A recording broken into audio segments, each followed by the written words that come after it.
Hi YouTube, and welcome back to another Vlog Friday. Hopefully, before you clicked on this video, you watched my first video. If you did, you probably know a little bit more about me and the kind of things I like to get up to. But if you haven't, I'll let you guys watch that one. Before I get on to gaming topics for today's video, I'm going to talk current events. And I can almost imagine how many people are annoyed with what's happened this week. I can only think of a few things that I could be referring to, but you guys probably know which one I'm talking about. America are in deep trouble and the world should potentially be scared. I mean, I kind of feel bad for America, you know, like I really like Obama. I think he's a good president, and if it was up to me, I would let him stay in the White House. I would let him keep his presidential status. I would not let a man like Donald Trump lead a country, in fact one of the most powerful countries in the world. I'm not saying Hillary Clinton should have won, I'm just saying congratulations, because you've just made probably one of the worst decisions that any person could make. And I know this is based off personal opinion and everyone is entitled to their own opinion, so honestly some people will disagree with me, but the minority of people will agree that a lot of people are in trouble, and I'm quite nervous for the next 4 years.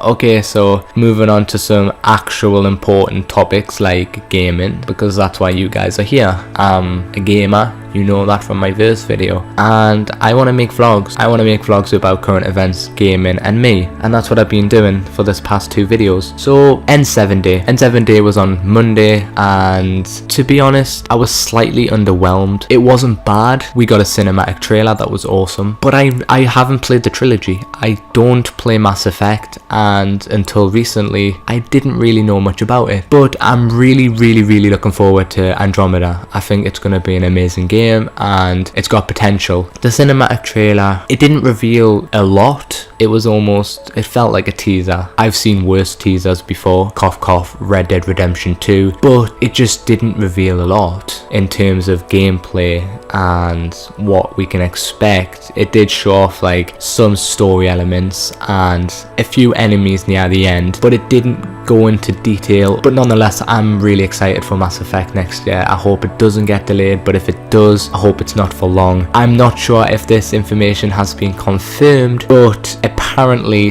there will be multiplayer for the new game. You and 3 other friends can hit the universe and defeat enemies together. I'm not 100% certain if this is accurate information, but if it's true, I think a lot of people will be happy. Some may disagree and feel like, okay, Mass Effect should just stay single player only. I respect that. A lot of RPGs like Mass Effect do deserve a really solid single player experience, but at the same time, when the single player experience is over, you need something to back that up, and usually multiplayer does that very well. So yeah, N7 Day, I was expecting a lot more. I signed up for the initiation, if that's the word you would use. I don't know if they've sent out information regarding the game yet, but if they do, I'll definitely keep you guys posted. Okay, so today 2 things happened and I'm going to talk about one of them first. So as you guys know, I'm big on console. I like console. I think they're great. But however, call me a fanboy if you like. I do also like PC. I have a PC. It's mid-range, but I'm hoping in the future I could potentially get a better graphics card. But yeah, the PlayStation Pro released today, and my personal opinion, I feel it's a really nice step up from what we've currently got. Honestly, if you already own a PS4 console, I can honestly relate to these videos and say there isn't a need to upgrade if you honestly don't want to. Not many people own 4K TVs. I myself don't own a 4K TV, so is there any reason to upgrade? Maybe. If you really want to upgrade, spend your money. It's your money, no one can tell you what to do with it, and it is a solid upgrade. You are getting better visuals, at times better frame rate, and if you do have a 4K TV or plan on buying one for the near future, it's definitely worth grabbing one. I mean, why not? It's your choice. Don't let other people make that decision for you. So yeah, PlayStation Pro. Another thing that happened today was the Steep beta, the Steep closed beta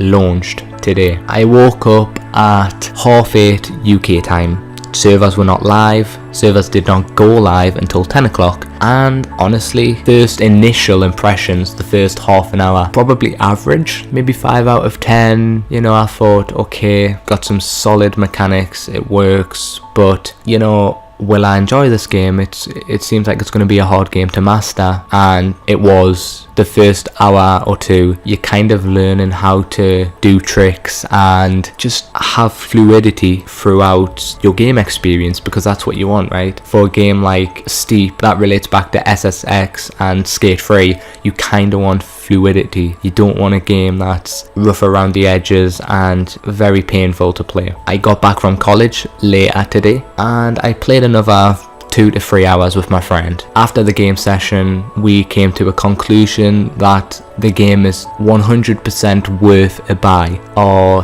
conclusion for day 1 of the closed beta is very high. I honestly love Steep. It's very competitive. You can play online with your friends, and we came across one activity. You could choose to use skis or snowboard. So my friend chose skis and I chose snowboard. It was really fun. You know, he kept beating my score and I kept beating his. Every time we got back to the top of the mountain and said, okay, we'll have one more run of this event and then we're done. That never happened. We ran it 10 more times and then 10 more after that, on the simple fact that it's addictive, it's fun, and I can see a lot of replayability, a lot of competitiveness, and just generally if the game goes down the right direction of bringing out decent DLC, not too pricey expansions, and making it skill based rather than stat based. Like a lot of people don't like stat based games. I'm one of the people who don't mind. I'm neutral. I like both types. But for example, Counter-Strike is very competitive and very skill based, so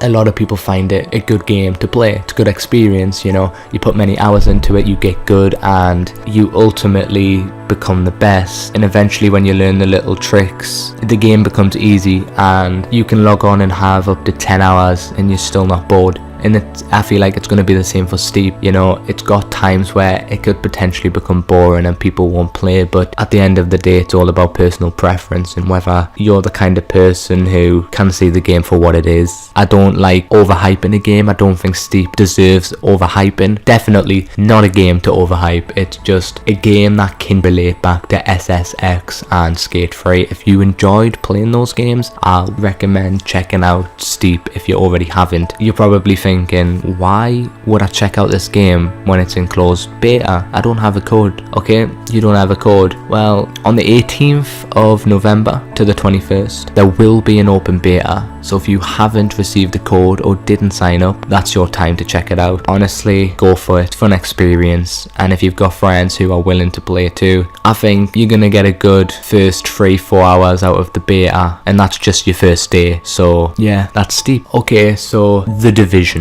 I spoke about this game in my first video and I gave it a lot of praise. As I said, the 1.4 patch, it was amazing. It overhauled many of the features that were broken. A lot of people stopped playing the game because it was just unfair, unbalanced, and just not worth spending hours playing because you didn't get enough. You didn't get enough reward for the time you put into the game. But now that 1.4 is out, any content that you access, you will get rewards, and you will get rewards that are useful to your character. For example, I ran through the Underground challenging mode on World Tier 3 with 2 directives enabled, and I got some hefty loot for it. I ran that solo and I ran it in about 10 minutes. Honestly, Underground has changed so much. I feel like if they released Underground after 1.4, I think it would have been a lot more enjoyable. I think a lot of people were turned off by the fact that it was so unbalanced. The expansion didn't feel like it had a purpose in the game, so people just stuck with the Dark Zone, but the Dark Zone was also quite bad at the time. However, since this past week, 1.5 has been announced, and this is amazing news for Division fans. 1.5 comes with a whole new fixes, features, and a new expansion, Survival. It looks amazing. I had a lot of speculation, and me and my friend were actually right about one speculation that we were discussing whilst playing the game. We said that it would be great to see the open world have a PvP aspect where players could interact instead of just in the Dark Zone, and that actually came to light, and Massive have listened to the community as well. The recent state of the game, I was not expecting them to just say, okay, public test server on PC, you guys can check out survival. And yeah, I mean, I've got nothing to say. I'm just gobsmacked. I feel like this is an amazing opportunity for both Massive and the community to check out what could potentially revive the game and bring more people back in, because honestly that's what the game needs right now. But I was watching some live streams for the game because like I said, I own console, I don't own a high-end PC, so I can't run the PTS, I can't run the Division, and it looks like everything I wanted for the game and more. It's got a lot of good survival mechanics in there, like hunger, thirst, cold, diseases and stuff that you have to manage whilst scavenging loot, because without it you cannot succeed in completing your mission. This is important because in the game at the time, Manhattan is going through the worst storm ever, and people need those antivirals, right? So it's up to the Division, the badass Division, to go retrieve them, but something bad happens and you're stuck out with nothing, just a pistol and some green loot, and you work your way up and hopefully succeed. I really hope survival is perfect on launch. When I mean perfect, I don't mean bugs and glitches are all like fixed. That's not what I mean. What I mean is I really hope that nothing major gets changed. I hope a lot of the features that I've seen are the same. The only thing I would have to say that probably needs fixing is like some of the mechanics are good, like they're kind of slightly broken. Like you can stand out in the cold with some good amount of clothing on that can repel the coldness and maybe restrain it for a certain amount of time, and you can stay out in the cold and your health will only drain slightly at a time. So that mechanic needs to maybe be more aggressive so that people don't feel tempted to just not care about it. People need to fear cold, and people need to fear diseases and hunger and thirst, because it's not called survival for nothing. So yeah, that's my opinion on Donald Trump, on the Steep Bay and the PlayStation Pro, N7 Day, and the upcoming 1.5 expansion for the Division. I'm looking forward to the rest of this year and next year. I think there's a lot of good things happening for gaming, and it's a good time to be a gamer. If you haven't got a console or a PC, I recommend picking one up. It's your best bet. You're gonna love it. There's some great communities out there who love talking about games, who love, you know, teaming up and just having a good time. So hopefully one day I'll see you guys out there. But until next week's Vlog Friday, that's it for today. I hope you guys enjoyed what I've been speaking about. If you have any interest in what I've been saying, leave a like on the video. If you want to see more Vlog Fridays, subscribe, and hopefully, as I said in my first video, the camera will show. I will show my face. I will make videos that are based from actual footage of real life and not just my voice, because there's only so much of my voice I can take, never mind you guys. But yeah, I mean, enough of me rambling. I do that a lot anyways. I hope you guys enjoyed, and I'll see you guys next Friday.